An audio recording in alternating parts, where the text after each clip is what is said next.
Алмаз Акунжанович, siz men sözümdü uğup koysanız, Президент эки жолу Кыргыз Энерго Холдинг компанияны сындады.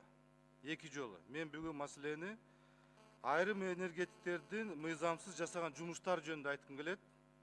Бул мыйзамсыз төлөмдөр алуу жөнүндө айткым келет. Бул 10 киловаттык технологиялык кошулуу боюнча. 10 киловаттык подключение боюнча. Токтом 169 токтомдо 10 киловаттка чейин кошулуу бекер деп жазылып турат. Так даана мына токтом менин колумда турат. Мен ошонун негизинде мага мындай анонимный деп коелук, бир топ кагаздар келди. Мына папкам турат бул жерде. Мен кат жолдодум электрокомпаниялардын бардын Кыргыз Энерго Холдинг компанияларына жөнөттүм. Алардын жооптору мага келди. Эч кандай төлөмдөр алынбай атат деп жооптор келди. Кийин мен ыкчам түрүндө мен мына квитанцияларды алдым. Мына менде бир топ квитанциялар алдым. Бул Жалал Абад Электродан алган квитанцияларды алдым.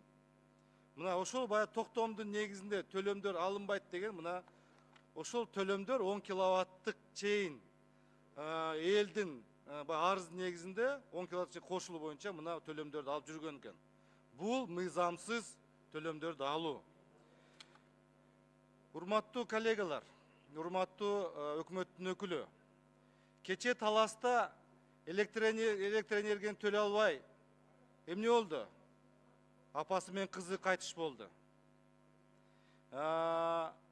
Мына Кыргыз Энерго Холдинг компаниянын жетекчисинин айлык жөнүндө да бир топ сөз болду.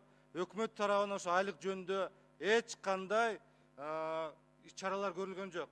Кийин мен дагы ыкчам түрүндө Жалал Абад Электронун жетекчилердин айлыктарын да алдым. Мына айлыктар генеральный директордун айлыгы октябрь айында 61 000 сом алат, ноябрь айында 122 000 алат, декабрь айында 144 000 сом алат. Орточо бир айда 109 000 сом айлык алып атат. Бул кандай бул? Бул жерден элден биз значит мыйзамсыз төлөмдөрдү алып атабыз, өздөрүнө айлык төлөп атышат, алып атышат.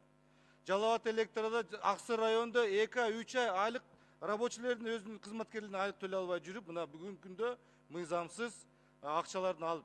Мен айтат элем, Алмаз Акунжанович, ошол акчаларын элге кайтарып берсин. Бул мыйзамсыз. Бул мыйзамсыз. Ошону сиздер жеткизип, прокуратура, МВДге, полицияларга тапшырма берип, текшерип чыксын.